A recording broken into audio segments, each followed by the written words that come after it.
الوهم وأكرمنا بنور الفهم وافتح علينا بمعرفة العلم وزين أخلاقنا بالحلم يا مولانا يا رب العالمين.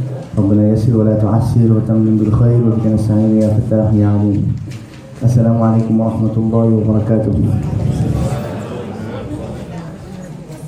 Firstly, apologies to disturb you guys. MashaAllah. There are certain times people or you see the personification of certain things.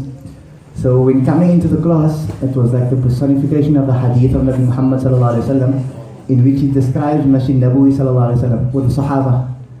They say the Sahaba, when you would come into Masjid Nabawi sallallahu alaihi wasallam, they were perpetually engaged. Nobody was idle. So in a similar manner, when I came into the class, everybody was like engaged. And Nahu does that to you, and Tarjuma and Sarf, etc. etc. But this period, inshallah, is going to be a bit of a change, a bit of a downtime period, inshallah. This is going to be a recital period, that's number one. And then it's also going to be, and sometimes we have some proficient reciters in the Quran as well, so it makes it a bit difficult for us. But we're also going to memorize as well, inshallah. And while we're going to use this period for memorization is, we are not just going to use it for memorization, but we're going to teach a memorization methodology, right? How many of us in the class attempted to memorize Surah Yasin or Surah Dawrah? How far did you get? Okay, finished? Oh, yeah. Anybody else that memorized and tried to memorize, but it's just extremely difficult? How many of us memorize it and they really sit every single day, and you sometimes feel to yourself, you know what, maybe because of my past or where I was, Allah doesn't want to give me the Quran, right?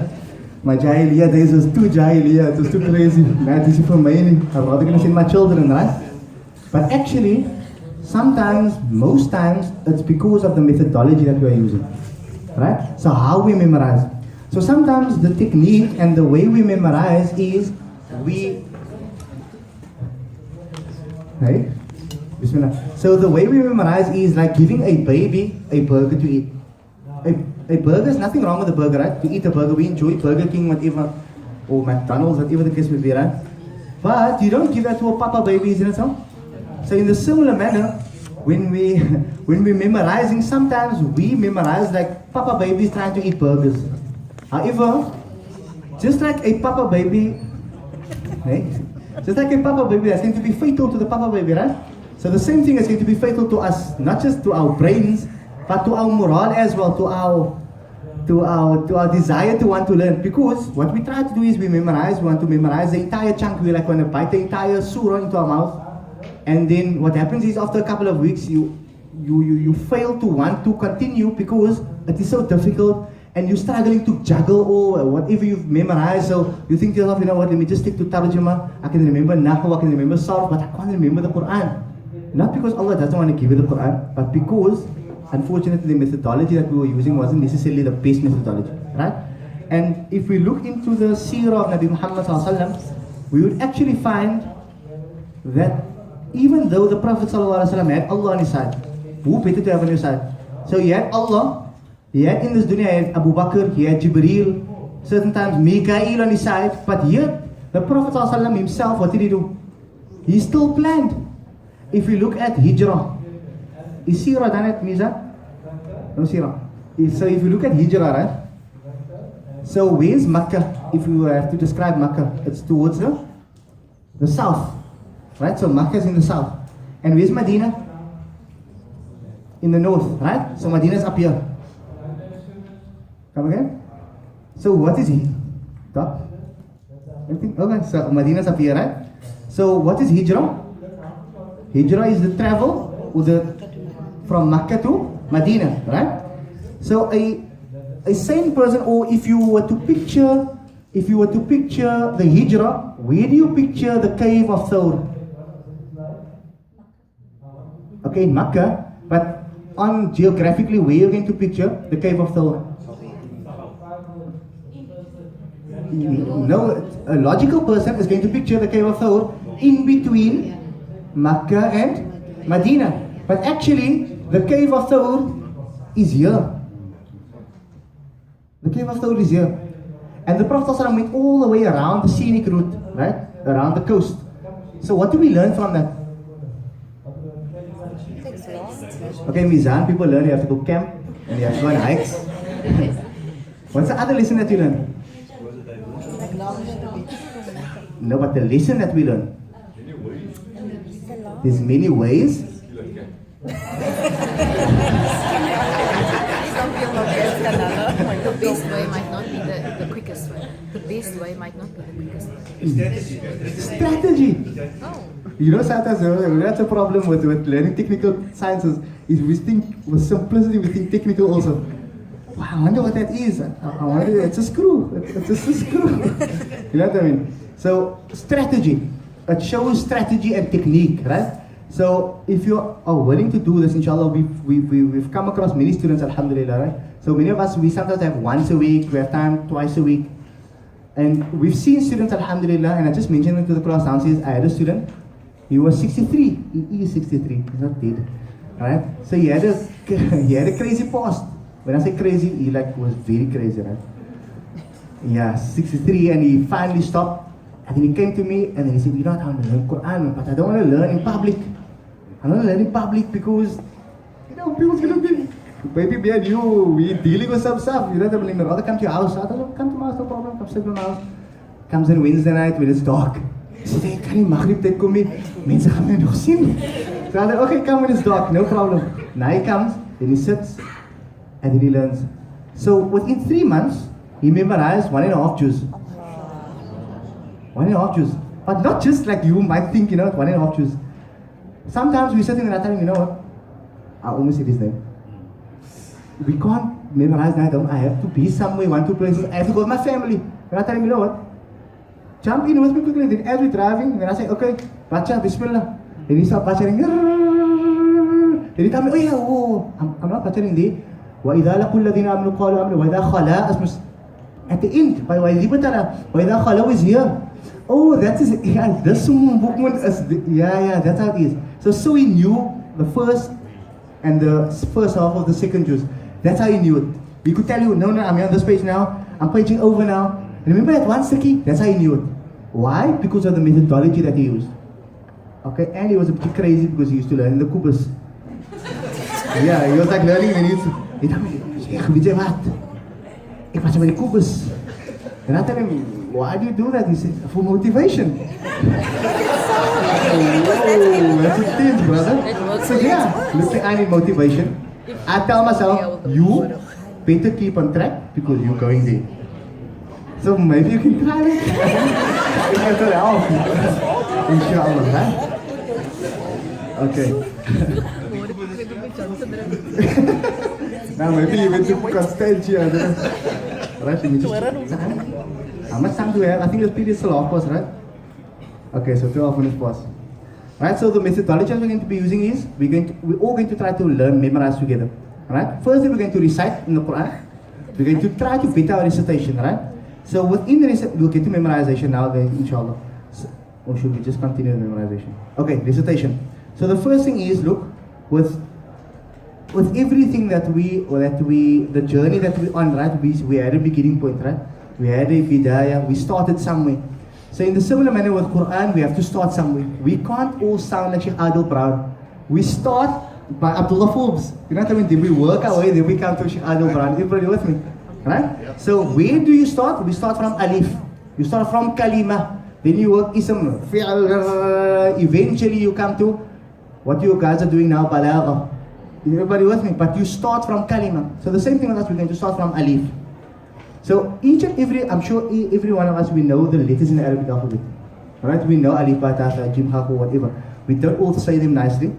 But we're going to try to say them nicely, inshallah. We can try to say them better. So each and every letter in the Arabic alphabet has a makhraj.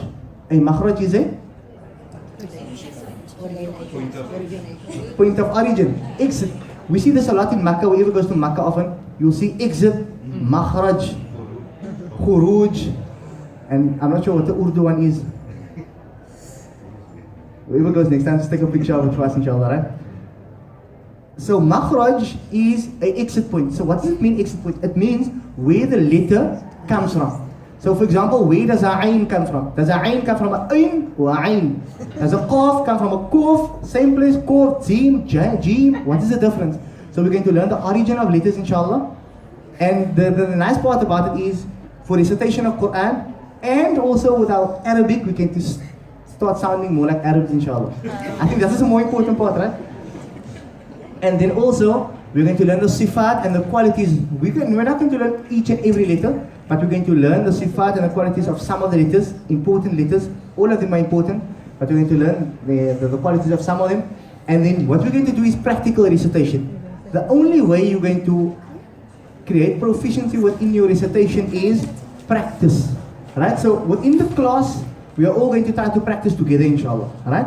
So we're going to start from Alif, and we're going to work our way all the way, inshallah, till we can recite properly Quran with a rapid pace, inshallah.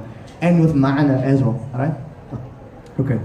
So regarding memorization again, how do we memorize? Alright? And what is the methodology? We spoke about methodology, and we spoke about tact, and we spoke about strategy. So how do we actually memorize Quran? So the first thing to remember and to keep in mind is concentration. The first thing is concentration. Any of our children are learning Hifz in the class? We have some Hifz parents. Anybody else? Your kids? Anybody else? Kids? How stressful isn't it? I know. It's very stressful, right? And sometimes while they're doing Hifz, then you realize and you really think about the hadith of the Prophet ﷺ in which they describe the parents going to wear the crown. Then you know why. Because that crown wasn't cheap. You actually buy the crown yourself with the amount of sacrifice and stress that you must go through as a parent. So what you can do is, the methodology that we're going to be using over here is you can apply it with him and you'll see the results, inshallah, right? And why I say this is, I've seen many children, wallah, if you want, I can even bring real life examples, right? Parents contact you and they say, you know what, my child has a learning disability. And I say, what's a learning disability? They can't memorize a half page within 3 hours. And I say, okay, no problem, bring them. I don't think it's a learning disability. Let's see what we can do. We explain to them how to learn. Within 40 minutes, the child learned almost 2 pages. So how is that possible? أحب الأعمال إلى الله ما دام أدومها وإن قل. The most beloved actions to Allah are those actions which are done consistently, وإن قل, even if there might be a few. Is everybody with me? So sometimes we have this idea we have to take this whole thing to eat up the whole Quran. But actually, piecemeal, bitchy for bitchy, stucky for stucky, eventually we're going to reach the end of the Quran, inshallah. Is everybody with me? So sometimes we have this idea we have to take big chunks, but little bit at a time, right? So the first thing is, speaking again about children, how many times do you need to tell them, concentrate when you're reading. You just concentrate. And then what did they tell you? I am. So their understanding is, what's concentration? This is concentration. But concentration is nothing on the face. So like she will tell you, the makhraj isn't on the face. So we have some old guys, while we're doing Hifz, and they tell you, trek jou mond. But B-E-K, right? Trek jou mond, dat die garaf recht uit kan kom. And I'm like, I don't know how to trek it. Because the makharij of the letters are inside. Some letters have on the lips, but it's not in cursive. You don't have to turn your lips like weird. Are you with me? Okay. So the methodology of memorization is important, but the first step is concentration. So what is concentration? What is concentration? It's hard to pronounce. That's makhraj. Concentration is not the Arabic word. English. Concentration. What's concentration? Anybody? Focus. So what's focus? Engage. Just engage. To engage. To put your heart in it. Okay. To put your mind to it. All these definitions. Now imagine when we're telling children, concentrate. They're like, what the hell? I am. Then they're like, no, you're not. But I am. You're not. But I am. Then what happens to them? They just attempt to concentrate, but they don't know what's concentrating in the first place. Is everybody with me? How many times have you seen a child? But you can see, Kiki, your mind is somewhere else on the Xbox, on the PlayStation or something, but you're not concentrating. Is everybody with me? So, what is concentration? It's a big question. And sometimes, communication is key. Whether it's husband and wife, father or mother to child, when we say something, we must make sure that they understand what you are saying. So when we say the word concentration, we heard all the definitions of concentration now, isn't it so? So how can it be that our child who is doing hifz, and they're not even on a level really of 100% discernment, they think they're clever, how can they understand what concentration is? Is everybody with me? Without it being explained to them. Is everybody with me? Okay, so what is concentration? Number one, we have to look at what we are memorizing. We have to look at what we are memorizing. So how do you look at what you are memorizing? How do you look? Look. That's a look, isn't it so? How do you look? Anybody shoots bowling arrow in the class? Okay, I know Doc. You shoot bowling arrow? No.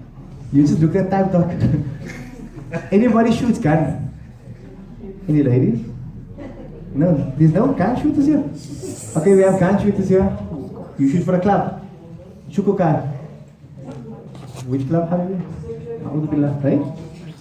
We just playing. Okay, right? So the gun guys will tell you, right? But before we get there, it's like Ar-Raqib. Who knows what's the meaning of Ar-Raqib? Ar-Raqib. No.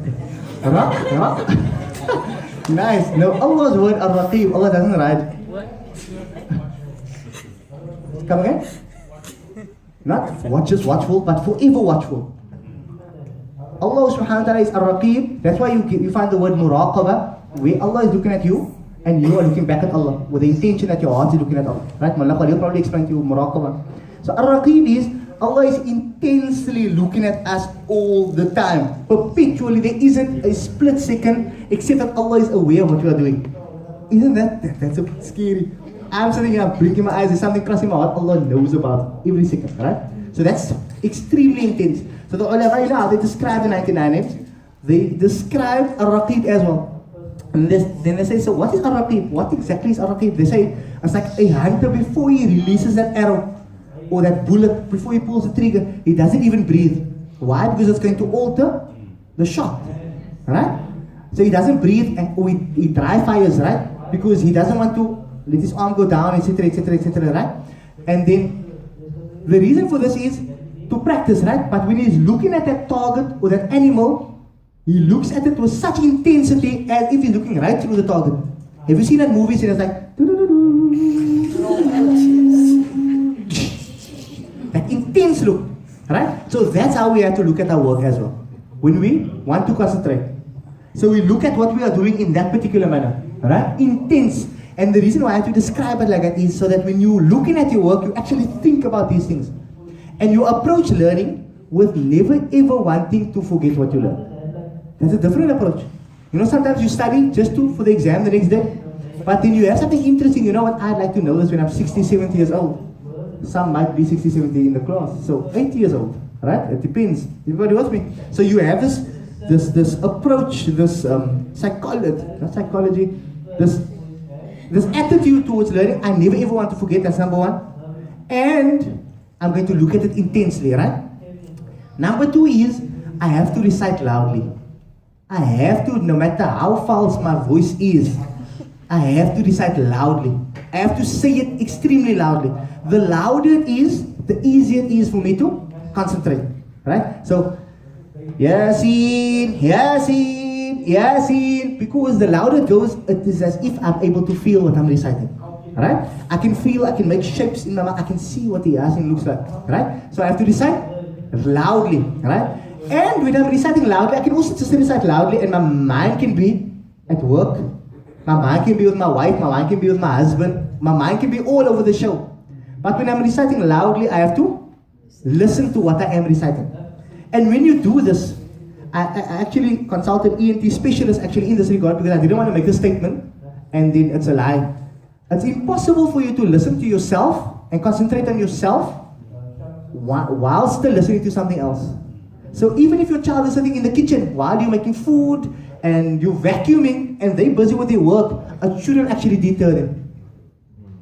Is everybody with me? So if they recite loudly and they engage in what they are doing, they can be in Canal, in the food court, and they can memorize. Is everybody with me? There was a scholar here, Sheikh Abdullah bin Salih al-Ubaid. Heard about him? Heard about him? Anybody recited to him? Okay, so he's a famous scholar from Makkah. So the first time he came, so I drove him around. So he told me, okay, but now he's telling me I must recite. So I'm reciting while we're driving, but now we come to the waterfront. I thought we continue. So I tell him, Chef, people, there's a lot of people. I tell me, read, why are you shy? I tell him, no, not shy, concentrate. He tell me, just raise your voice.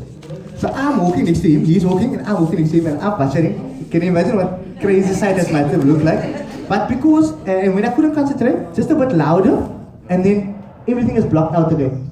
So you tune into yourself, check out fast in the powerful loop, but I'm concentrating on what is happening here. Is everybody with me? And when we start doing this with the Quran, it becomes second nature. Is everybody with me? And when all of these things, these three things work together, you know, this is a very difficult thing to do.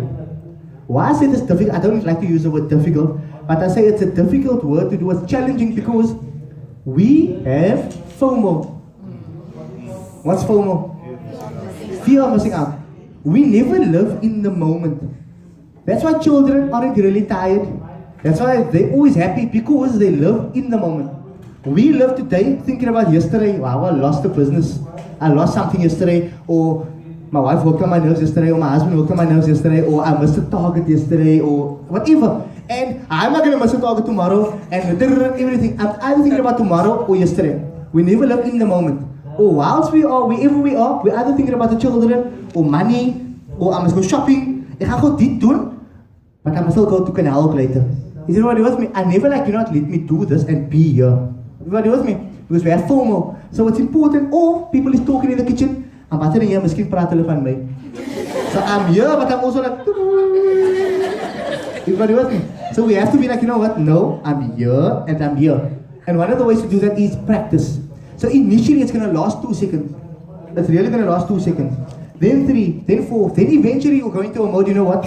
I have 10 or 15 minutes and I'd like to memorize 1 page. Memorize 1 page. There's a boy in the evening, if you don't believe me, I'll ask him to come next week. Every single day he brings me 5 to 6 pages. Kasam. His average is 3.5, 4, 4 every day. He's then either 5 or 6. Every single day. He doesn't go to a half his school. So I tell him, okay, will you baca? He's saying, oh, sure, he wants to learn by you. So I tell him, yeah, no problem. You can come Fajr time. Okay, no problem. I check, ya Allah. Okay, come Fajr time. I tell him, okay, let me see how you learn.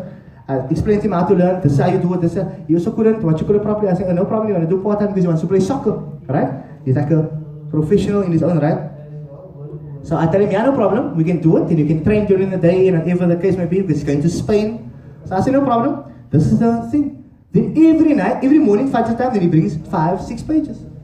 Then in the night he reads from the beginning of the juz, and then after Maghrib, he reads everything. So I'm like, now where on earth you learn the 5, 6 pages during the day? He breaks it up 15 minutes sessions. Like his training sessions, he breaks it up 15 minute sessions during the day. Within an hour, he learns 3 pages. So if you dedicate 15 minutes every day, that's at least 1 page. But how? We'll get there, inshallah. You got it with me? There was something I wanted to say. Yeah, I was saying that when I say it's difficult, I mean that we have to tune in, we have to practice tuning in. Cut yourself off from the dunya, and this is how you do it. And it's proven that we can concentrate on that level. There are many other brothers and sisters that intended to drive here today, but where did they almost drive to? Ik ga amper almost went to Mount View. We just go back to Toronto. I'm doing that because some of the brothers came in late now. I'm referring to them. Is everybody with me? Or how many times have you walked to the toilet? Or you're looking for your cell phone and you find it in the fridge? Or you're looking for your cell phone and you find it in your hand? Because it shows that we're able to do something and be completely oblivious of other things around us. And the ladies can sometimes do something and they're oblivious of their husbands. Oh, that's how they act. You know what I mean? So we're able to do that type of thing. But not necessarily when we want to. Are you with me? So we have to get to a point where we want to do that and it will come there. Is everybody with me? Right? And there's many students who are loyal of them. It's not very common in Cape Town, but up country, some of our teachers, they have part-time health classes, right? So Alhamdulillah, we have students here, like I have a class, Alhamdulillah, before Fajr, right? For an hour before Fajr. So I was like, well, no problem. And because of that, it gives you one courage to learn. So up country, they have this already running type of thing, right? So there are some people within 10 years they memorize the entire Quran. Not just the entire Quran, they can do Tarawih, 1.25 juz every single day. In Ramadan. And they can travel alone. I'm talking about grown people that did have that 35, 40 years old as well. So never think that it's out of your reach. Believe, say Bismillah, believe Allah subhanahu wa ta'ala will make anything possible for you guys, inshallah.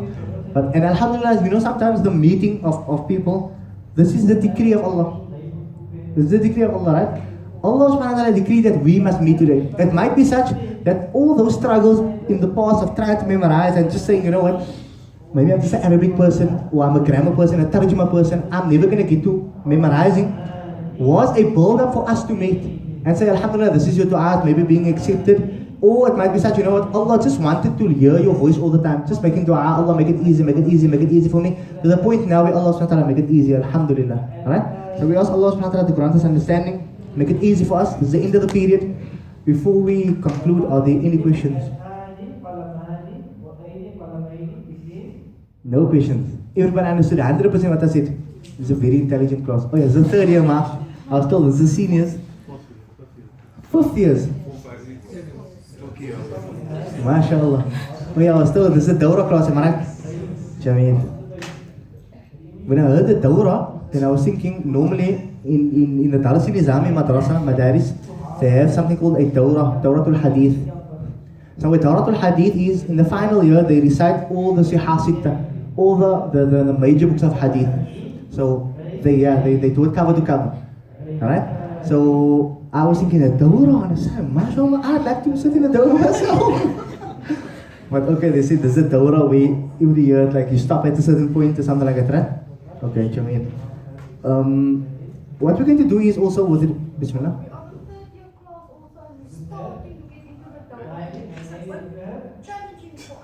Jameen.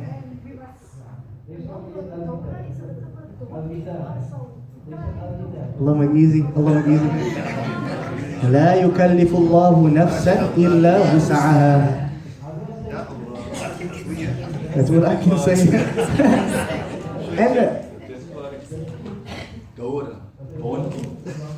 And daunting.